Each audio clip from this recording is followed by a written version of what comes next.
I'm Sonia Dubell with Graham Hancock in Bath, England. Graham is a phenomenal author, having written many books, having researched for 30 years, and really today we're going to talk about consciousness and his own personal journey. Hi Graham. Hi, good morning. So lovely to be here, good morning. So what I really wanted to ask you was about your personal experience with this shift in consciousness when you began writing Supernatural and your first journey with Ayahuasca. Okay. Could you talk a bit about that? Well, I suppose to put that in context, I need to say where I was before Absolutely. I began writing Supernatural and before I began to work with Ayahuasca. Yes. As a writer, tried to bring as much reason and analysis and fact-based study as I can to any subject that I'm investigating. You know, back in the 70s and 80s, I was just totally in that line. I was into current affairs. I was a journalist. I was investigating economics and politics and wars and famines. This was my kind of subject area. Yeah. But I began to get opened up during the 1980s into the intriguing area of historical mystery. It kind of crept up on me. Yeah. And I began to realize that there was a mindset in our society that was over-dominated by reason and by rational materialism.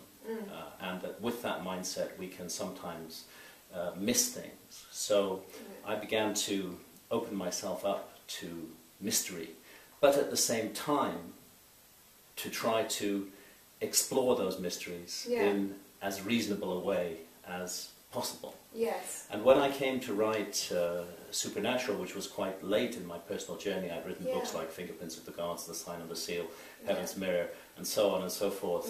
Before then, I really started off being interested in the mystery of human origins. Yes. But and wanting to explore that.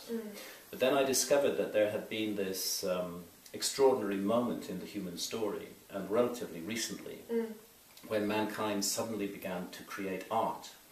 And we get the great cave art of southern Europe and petroglyphs and rock art, indeed, all over the world, all of which have extraordinary similarities.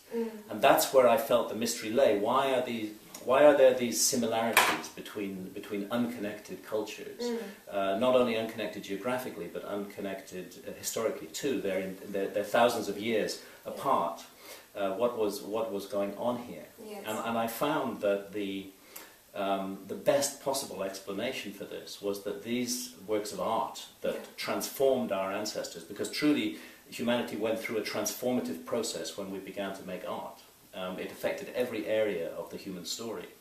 That what lay at the root of this was shamanism, and shamans' experiences, which they then documented in the form of art. And these, as I began to investigate shamanism, I discovered that all shamanism, the world over, has a common factor. And that common factor is altered states of consciousness. Not the rational, problem-solving state of consciousness with which we meet the material world. But a very different, radically different state of consciousness, often brought on by the ingestion of visionary plants. And I realized that there was a way that I could do what I always liked to do, which is to put myself and my own experience directly into the story I'm investigating. Here again was a way that I could get in contact with those ancients. They had experienced altered states of consciousness to produce those works of art. And there are still shamans in the world today who are exploring altered states of consciousness and producing works of art, particularly in the Amazon. And that's when I first heard about Ayahuasca, the vine of souls, or the vine of the dead. Now, I had had no particular interest in visionary plants prior to this. They just hadn't really crossed my path.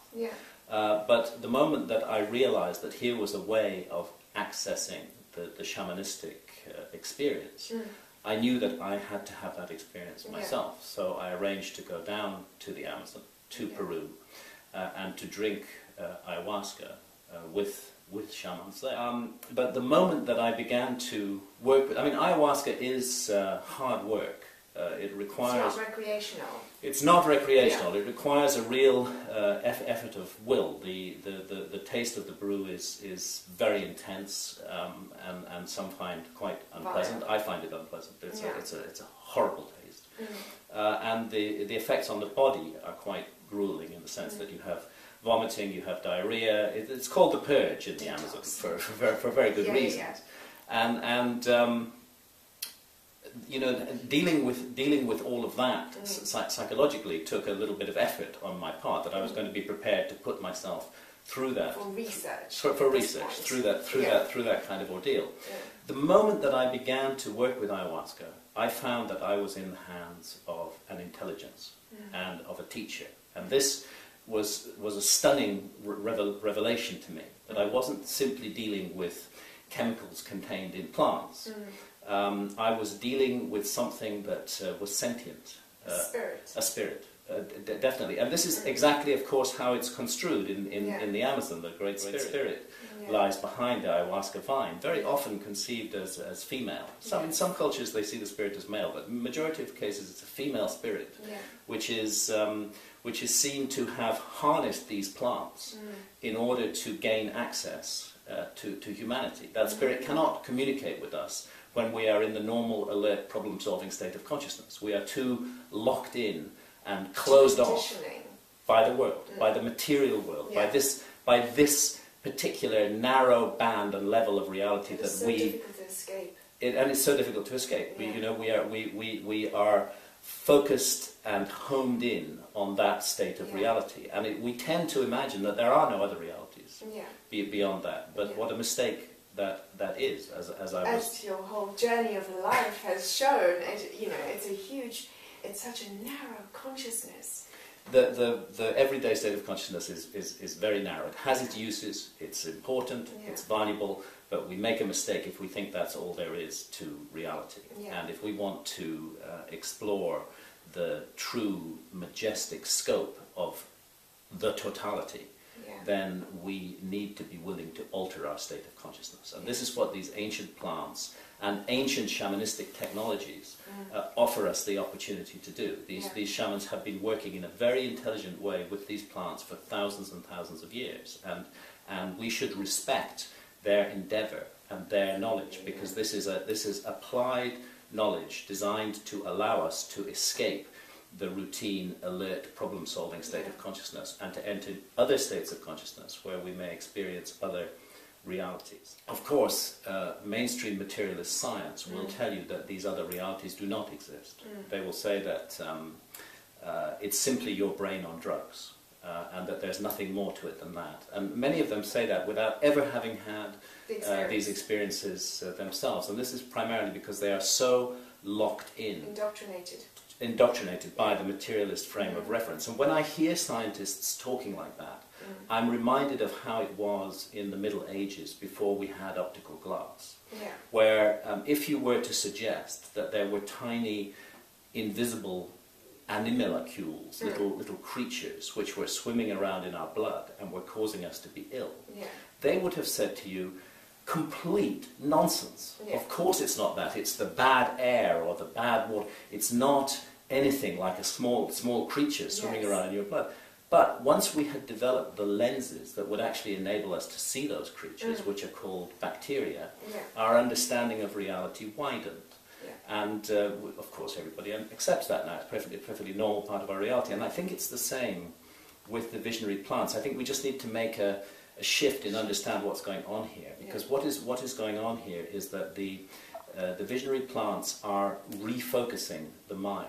They're altering, if you like, the receiver wavelength of the mind, rather as a microscope enables us to look at something very small and otherwise invisible. This is like if you like, a digital zoom inside the mind, which is enabling us to see a reality that is always there, but that is not normally accessible to our senses. How would you say your life changed after you started on that journey? I became much more reflective and much more conscious of my impact on others. This was there were many changes. Yeah. I began with ayahuasca as a research project.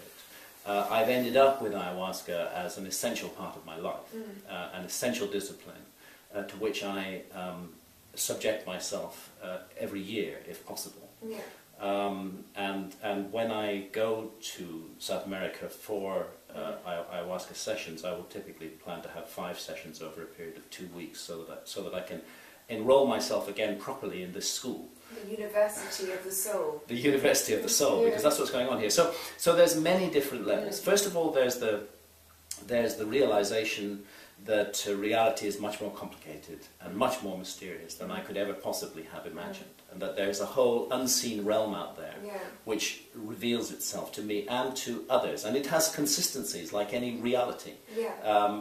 Others who've worked with ayahuasca report similar experiences and similar encounters and similar entities encountered in those realms. So there's this vast, enchanted, magical realm that surrounds us and which we have been shut down from by the society that we live in. That realization in itself is huge. Is an enormous and a stunning revelation, and it causes you to question everything that you've taken for granted. As I said, ayahuasca has been incredibly important to me personally in transforming my view of life and hopefully the way that I act on the world. Yes. And I know it has been for many others as well. But by saying that, I don't want to put down other ways of gaining access to the magical, enchanted, unseen realms that surround us. And there are many other ways. And it's interesting that almost all of these ways, you know, whether it's yoga, whether it's rhythmic dancing, whether it's various forms of meditation, almost all of them come down to us from deep antiquity. They have hugely ancient origins, and there are so many different systems. I know that some people dislike the idea of using what they think of as a drug to get into altered states of consciousness, and I've heard many people comment, you know, that's too easy, that's not natural, you know, you have to work incredibly hard to get these experiences. Yes, they're right, we do have to work incredibly hard, but nothing could be more natural, on the other hand, than plants that grow in the Amazon jungle. I think we should be open to the fact that there are a whole range of techniques and methods available to us to uproot ourselves from the very narrow band of consciousness that we need in everyday material life, and to connect with something much wider. It's as though nature has taken a kind of belts and braces approach to allowing humanity to escape from the prison of material reality. There are many techniques. I value and honor all of those techniques. Meditation, transcendental meditation, as a matter of fact, plays a role in my life. I meditate for 20 minutes twice a day, every day. It's very important to me, and I found this to be an extremely helpful daily practice, which has also benefited me enormously creatively. I'm talking about transcendental meditation. It's been incredibly helpful to me. So when I speak about ayahuasca and its incredibly important role in my life, I'm first of all not insisting that that is for everybody. I'm not insisting that that's the only way. I'm saying that it's one of a range of techniques with ancient origins that have come down to us and that are always there to help us. And all we need to do is to reach out and connect with one or many of those systems, and we will find that the unseen wider reality that has so much to teach us does become accessible to us. So for those people who don't have the opportunity of, you know, journeying into the Amazon and doing ayahuasca, and it's a mom at home, and this consciousness, expanding of consciousness, can be reached through meditation. Absolutely, I say meditation is incredibly helpful. You know, this is something that I hadn't realized before I was introduced to transcendental meditation. It was just how much the daily material world consumes our time. And it takes us up in a constant rush and worry and hassle. And there are very minor things that we're concerned about very often, but it's constantly preoccupying us. And it's a really excellent exercise to take a period of time, in my case it's 20 minutes twice a day, and just be silent you know, and just go inwards, dive inwards, rather than going outwards all the time, and see what is in those inner realms. That period of silence and that period of peace amazingly allows consciousness to expand and grow, and to dismiss all the constraints on it that outside material reality normally imposes. And anybody can do that. We can all find 20 minutes twice a day to be silent and to contemplate inwardly. It's rightly said that that the spirit working behind ayahuasca is a spirit that embodies love. There's a curious love and concern for the human race and for the mistakes and errors that we make. You know, I've come to realize that we're here for a purpose. And I believe, of course, I can't prove this, but this is something that I've come to believe through my own experiences very strongly, that we're here incarnated in these bodies to learn and to grow and to develop. This, as souls, this is the earth is an extraordinary, beautiful theatre of experience. It's an incredible gift and an incredible opportunity to be born in a human body on this planet, with all the consequences that go along with that. And one of the terrible things about our society is that it denies that, and it shuts us off from that. And materialist science, which has become the new religion of the modern age, seeks to persuade us that there is no meaning and purpose, that we are simply accidents of chemistry and biology, and that when we die we're dead, and there's nothing more. We're just our meat bodies. There's nothing else to us than that. That is the view of mainstream science. And many scientists will present that view as though it were a thoroughly researched fact, which it's not. It's just an opinion. It's just a belief system, as a matter of fact. It's a kind of religion of science, you know, in well, a way. it does drive consumerism. You know, if you thought that that was all you were, was this, you know, body, and you know, you would want to buy everything, experience everything, and you wouldn't care about each other. And that's what we're in. Yeah, it's an unconscious state. And you wouldn't care about personal growth either, because there would be no point to personal growth, since when you're dead, and nothing follows from. One of the ways that ayahuasca works with us is to show us our own lives, rather as at the moment of death we often have a life review. Ayahuasca will again and again give you the experience of a life review, and it will allow you to examine areas of how you behaved and how you conducted yourself and your impact upon others with absolute clarity. None of the illusions, none of the hiding places that we duck behind to explain why we did this little cruelty or said that little harsh word here or there, or took advantage of another person or exploited another person in some way. We always have ways to explain this kind of thing to ourselves. To justify it. Ayahuasca strips all that away, and it shows you as you really are, and it shows the impact that you had on others as it really affected them. And this can be, at the level of personal development, a very painful and difficult experience to go through, because you suddenly realize that you're not the sweet, nice, gentle person that you thought you were, that you're somebody who's really got a whole lot more work to do. It is extremely difficult, I've learned this, to let go of a lifetime of bad habits. It's extremely difficult. At one level is the revelation, and at the other level is the integration of this into your life. You know, people often say, oh, how can you talk about revelation or realization just because you've consumed some plants? It's too easy. Well, I'm sorry, that's not true. Yes, consuming the plants is easy, although hard work. But the difficult thing is taking what you learn from those experiences and integrating it into your life. The journey, it just begins. It just begins. It's integrating those realizations. First of all, thank you to ayahuasca for giving us the gift of seeing what we really are. It seems amazing. It really does seem amazing. And I do think what you said before about what happened in the Dark Ages, that people were burnt at the stake, today is so accepted, and it feels like this is our dark age, this denial of growing consciousness, this just living in the bubble of mechanical culture. I feel that, and this is an area where some people may not go with me, but I feel that light and dark are essential elements of the universe and of reality. I do believe that there are dark forces as well as positive forces at work in the universe.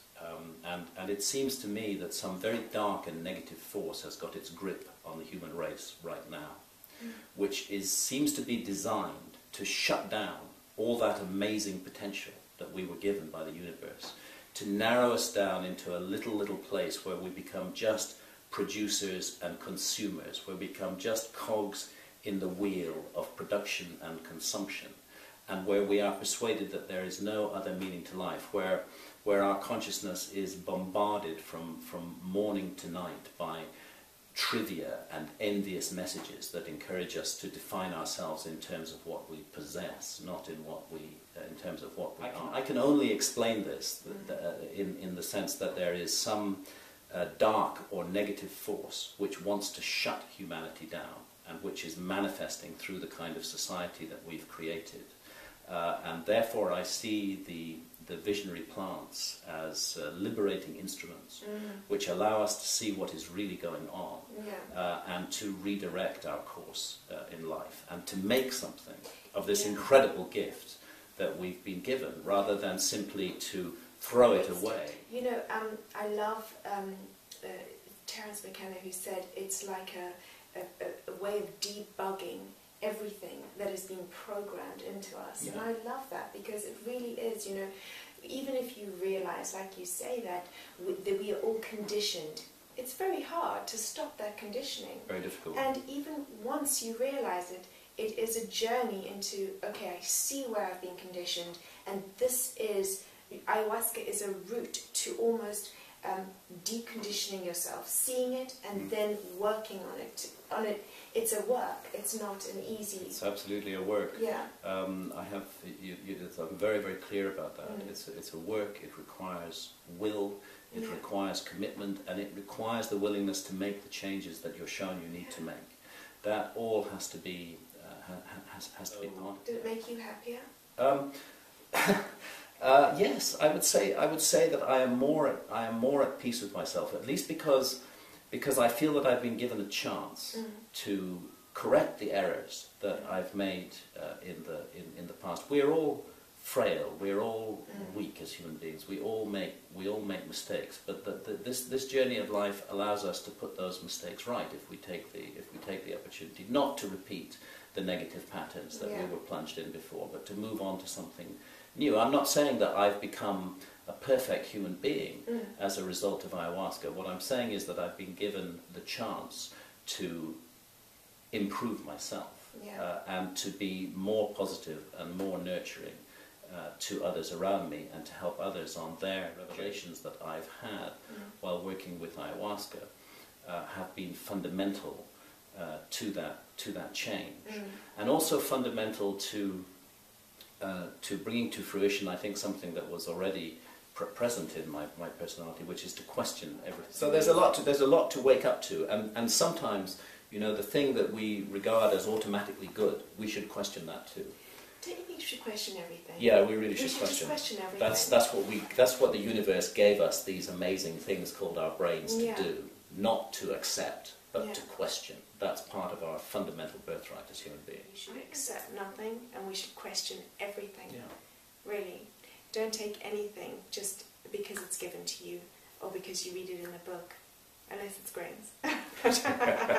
No, don't take that out. Really, don't accept anything at face value. Yeah. And don't just accept something because you're told it's so. But to have the experience yourself and then come to your own conclusions. It's one of the main problems that I have with mainstream religion, as it is today, is the unthought out acceptance of a series of propositions. That simply because one is born into a culture where one's parents and certain officials tell you that things are so, one is supposed to accept that, and this is often backed up with ferocious sanctions and fear, driven indoctrination, and all it is a body of opinion, and nothing more than that. There are no facts in these areas, and more with the mainstream religions, there are no experiences either. Yeah. It's like a huge grey bureaucracy. that is totally out of contact with the realm of spirit, and that yet interposes itself between humanity and the realm of spirit and says this is the only way to do things. And I think where we're moving forward to, and where the visionary plants and the ancient shamanistic technologies are there to help us, is a world in which we base our ideas of the nature of reality on experience rather than on what we're told. And that's what's fundamental about ayahuasca, you know, because ayahuasca is not a system that is taught to you by men or women who call themselves priests. It's not that kind of system at all. It is an experience. It is an experience. And when you have that experience, you are then in a position to make some decisions about it. It's not a body of knowledge that has been passed down by human beings. Yes, how to work with ayahuasca, that is a body of knowledge. There are certain things that shamans have realized it's wise to do with ayahuasca, that it's better not to work with ayahuasca on your own. It's better to be part of a circle. It's better to have a wise and experienced guide who's worked with the plant hundreds or thousands of times before, and is able to help those who go through difficulties.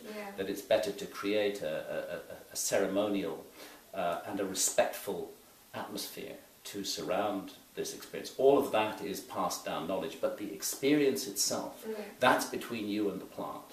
And that's something that directly happens to you, and which you can then make your own decisions about.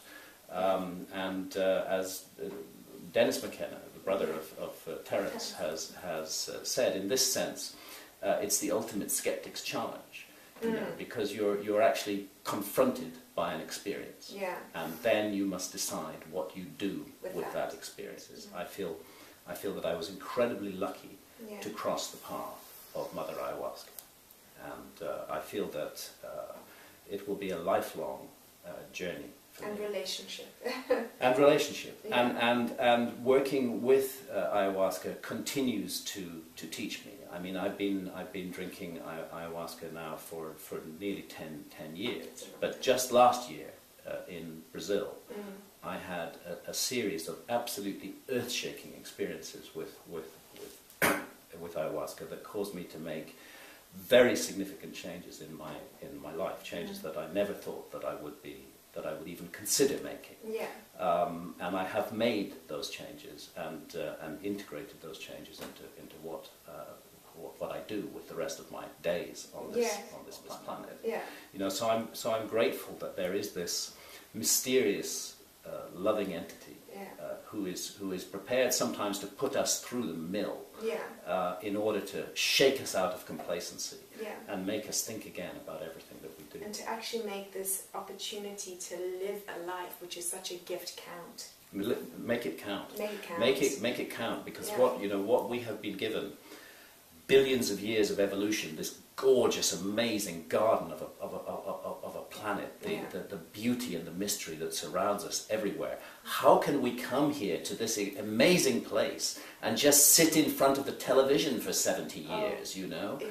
It's just listening to reality TV, or listening to the pronouncements of the state, or for that matter, listening to the endless regurgitation of liturgy by religious figures. We are here to experience. We are here to learn and to grow and to develop. It's a precious opportunity. For all we know, we may not get that opportunity very often. You know, we have to grab it with both hands and make the most of it. Part of making the most of it is not being a negative influence on others. That's also part of it. It's not just a matter of me, grabbing experience. No. Part of it is learning to be nurturing and positive, you know, rather than toxic and negative. This is part of the process, and if we can go through life and come out of it feeling that we've done some kindness and some good along the way, as well as learning and growing and developing, then I think the ancient Egyptians had it right, that you're given this opportunity of life, and it's like creating a work of art that you get, you know, 70 or 80 or 90, however many years you get. It can be a bit random. You get these years to create this work of art, and you just gradually work away on it like a sculpture, over the years. And at Yeah. the end of it, ideally, you should be able to stand back and look at the artwork Yeah. of your life Yeah. and say, I did good. I did good. I did a good job. I'm proud of the book I wrote. Yeah, Yeah. I realised I'd been given an incredible opportunity, Yeah. and I did something worthwhile with it. Yeah. And I came out of it wiser than I went in. That's amazing. Graham, thank you so much. Let's hope that these amazing planetary gifts that we've been given, like ayahuasca, one day are not sitting in the dark ages and are very available to all of us to grow our own individual consciousness, to really wake up so that we can come to an end and say, I really am proud of the life I lived with the opportunity and the gift that I was given. So thank you very much. Thank you. Thank you very much.